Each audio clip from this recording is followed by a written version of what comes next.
Assalamualaikum warahmatullahi wabarakatuh. Halo Sobat Cuan, apa kabar? Semoga sehat selalu dan banyak rezeki. Jumpa lagi ya dengan saya Laras Risdiantoro di edisi tanggal 4 Februari tahun 2026.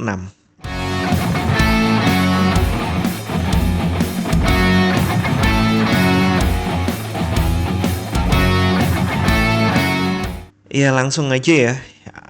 Ada perubahan, bener kemarin beneran ya. Dia capek high, nggak ngelewatin low. Jadi hari ini naik lagi. Iya, saya ngelihatnya ini memang sudah kembali lagi ke atas ya, pullback ke atas ya dari penurunan ini. Dia tarik balik lagi ke atas. Jadi gampangnya ini adalah recovery dari bull. Tapi ada tapinya nih, harganya masih tergolong premium. Premium itu bahasa halusnya dari mahal. Nah, zona-zonanya tentu sudah berubah. Jadi ini saya hapus dulu. Oke, dan sebelum ke situ kita ke fundamental dulu. Sepertinya belum ada banyak perubahan di dunia ini karena paman Kuber lagi nggak banyak cuap-cuap. Nah, sementara untuk rilis datanya ini jam 20.15 ada ADP non-farm employment change diperkirakan naik dari 41 menjadi 48. Ini baik untuk ekonomi, buruk untuk emas. Tapi sekarang kayaknya rilis data itu nggak terlalu kuat pengaruhnya. Bahkan non-farm payroll pun nggak kayak dulu. Dulu kan serem gitu gerakannya ya. Kalau NFP sekarang ya masih serem sih, memang masih serem. Tapi karena kita sudah terbiasa dengan yang lebih serem lagi, jadi kayak biasa gitu. Dan non-farm payrollnya juga nggak segede dulu gitu. Masih serem tapi nggak serem banget gitu. Bangetnya udah hilang. Agak serem gitu aja sekarang. Nah terus hari ini gimana ini? Nah seperti yang saya sampaikan kemarin, kalau ini masih ada sabus dulu. Kalau candle kemarin ini berakhir hijau, close-nya di atas, ya sayangnya nggak sampai 5.000 ya kemarin itu kan target saya close di atas 5.000 pasti naik. Ini close-nya masih di bawah 5.000, tapi bentukan seperti ini menunjukkan bahwa mereka sudah membuat dasar atau base. Base-nya kisaran ini. Ya kan ekornya di sini ya. Apakah dikuncingi lagi? Ya bisa aja, tapi itu sepertinya sudah menjadi base. Kalau jebol lagi nih lantainya, berarti ada invisible hand yang lebih kuat dari yang kita bayangkan. Ini aja udah serem ya. Apalagi bisa jebol ini. Nah, kita lihat lagi. Jadi sekali lagi kita di fase bullish recovery. Walaupun nih masih di premium. Harga mahal. Pak, premium udah nggak ada, adanya Pertamax. Nah, kemungkinan nih akan ada liquidity hunt. Jadi orang-orang mengambil nih, menyapu order-order yang ada nih. Jadi kita ngomongnya bukan orang kecil ya, tapi bener-bener smart money gitu, lembaga gitu. Nah, kemudian terjadi pullback dulu sebelum menentukan arah. Nah, nanti kita kupas-kupas dulu ya. Saya sampaikan utamanya dulu, biar ada dasar dulu untuk berpikir.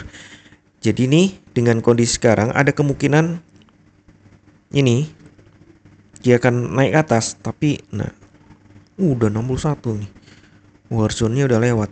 Padahal saya belum ngomong warzone nih, baru awal. Jadi secara dasar saya selalu ngomong kalau ada open di atas open sebelumnya, dia seharusnya tarik busur dulu, baru kemudian dia target. Tapi ini sudah target ya, tarik busurnya tipis saja, dia target nih. Gap juga udah ketutup. Tidak ada dosa masa lalu gitu. Jadi kemungkinan dia bisa lanjut naik lagi. Tapi sekali lagi ingat, market masih emosional gitu, boleh dibilang gitu ya kan. Kita ngadepin orang emosi aja harus sabar ya, apalagi ini market gitu. Nah kita turunkan ke 4 jam supaya lebih jelas lihatnya. Nah, dan ini koreksi, saya sudah tarik ya retracement dan kita sudah lewati 50%-nya. Dan ini lanjut, target berikutnya adalah di atas. Nah kita ngomong target nih. Untuk target bawah nih, kalau di bawah turun lagi, maka tentu ini pas nih sekitar 50% nih.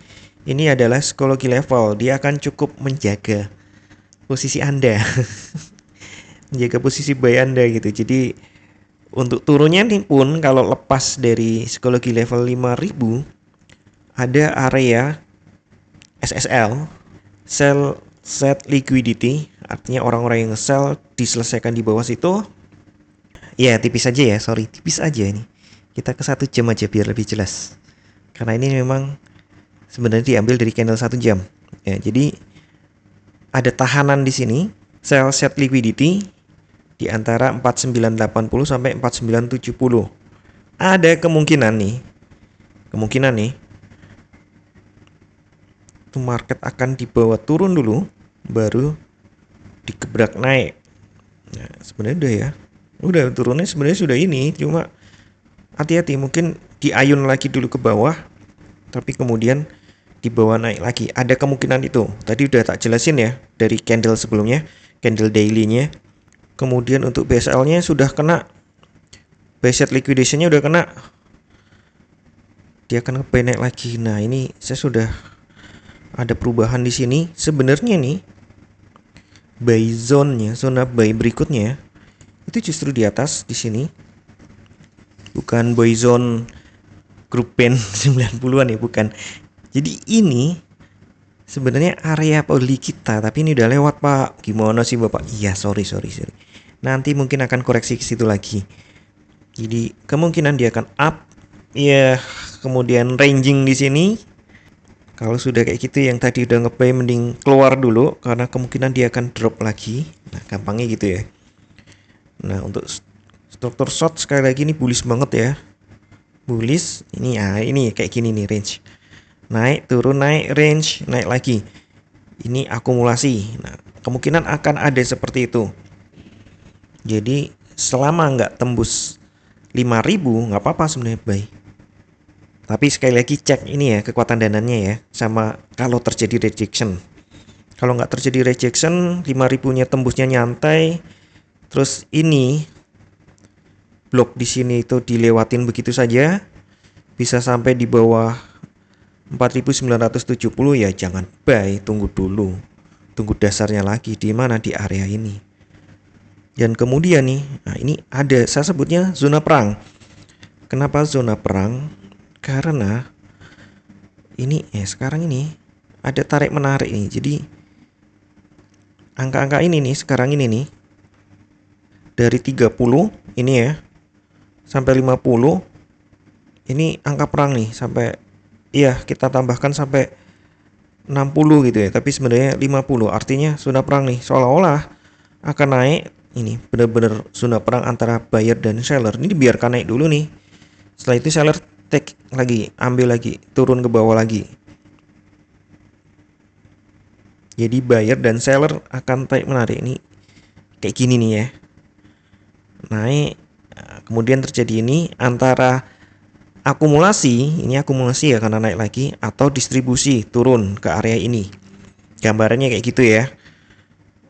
Karena kalau saya ngasih ini planning kayak sebelum-sebelumnya banyak yang keliru gitu. Kelirunya itu tidak memperhatikan ininya apakah terjadi rejection atau continue gitu. Jadi kurang awas.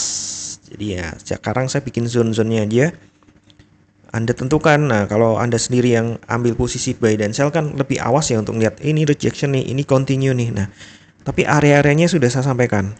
Sekarang ini adalah zona perang antara dia lanjut atau balik turun. Jadi jangan terlalu tergoda. Tapi sebenarnya saya lebih yakin buy sih. Tapi hati-hati aja pasang SL-nya ya. Pokoknya kalau futures tuh harus ada TP dan SL, karena kalau nggak pakai SL nggak mau kan ya kena call margin gitu kan ya. Kalau ada SL kan masih ketahan gitu, masih ada dana lagi untuk lanjut lagi besok. Tapi jangan begitu kena SL terus balas dendam, jangan, karena balas dendam itu nggak bagus baik di dunia trading maupun nyata. Kalem dulu, hatinya tenangin dulu, clear dulu pikirannya ya. Sekali lagi ada zona perang di sini. Sementara emang lewat, tapi bukan berarti nggak mungkin diturunkan lagi. Coba nih saya lihat. Nah ya kan, di 15 menitnya kelihatan banget zona perangnya. Nah di sini Anda harus lebih bijak gitu, jangan lupa pokoknya atur volume transaksi Anda. Iya, saya lihat di beberapa ini rame, ya wajar sih kemarin gelombangnya gede, banyak yang kena SL. Nggak yang di sini saja, di luar juga kayak gitu. Terus ada seorang master trading bilang kalau futures itu kena SL itu orang yang cheater. Kenapa? Di futures ada SL, harusnya tahan di situ. Jangan karena nggak mau rugi dikit akhirnya rugi semua, repot gitu.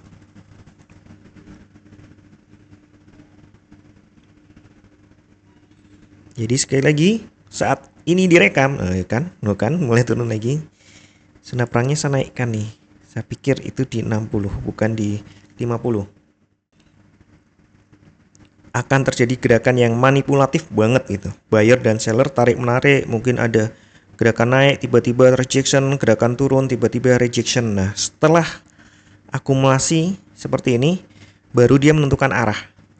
Oke, baru menentukan arah. Apakah betul? Nih, saya pindah ke D1 lagi.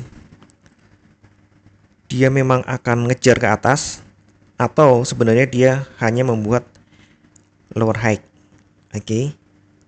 Ya kan di antara 50% sampai 61,8% ini memang benar-benar zona perang. Tarik menarik antara lanjut naik atau turun, galau gitu ya. Gabungan antara lanjut atau usai. Nah, tapi kalau prediksi saya ini masih kuat naik walaupun nih masih akan terjadi crash lagi. Tapi tanggalnya berapa saya nggak bisa ngeliat ya. Nanti saya kabarin lagi. Mungkin sekitar 20-21 gitu ya. Karena acuan saya banyak, saya nggak bisa langsung sampaikan sekarang. Saya riset lagi. Dari LDR, dari ya masukan-masukan lain. Kemudian saya ambil sendiri kira-kiranya berapa. Tapi dugaan saya tahun ini masih bisa menyentuh 6.000 tahun ini ya, bukan bulan ini. Dan sekali lagi nih saya ingatkan kembali, tidak ada satupun analisa yang 100% benar. Anda tetap harus bijak dalam transaksi, atur volume transaksi Anda agar sesuai dengan kekuatan dana Anda, dan siapkan money management agar jika ternyata harga bergerak tidak sesuai dengan prediksi atau posisi terbuka Anda, maka Anda bisa segera melakukan antisipasi secara cepat dan tepat. Oke, sekian dulu informasi dari saya. Semoga kita semua cuan hari ini lancar, berkah, manfaat, dan tetap sehat. Amin. Wassalamualaikum warahmatullahi wabarakatuh. Equity World Futures, bawa kita terbang tinggi dengan strategi tepat. Kita raih mimpi di setiap transaksi, ada peluang.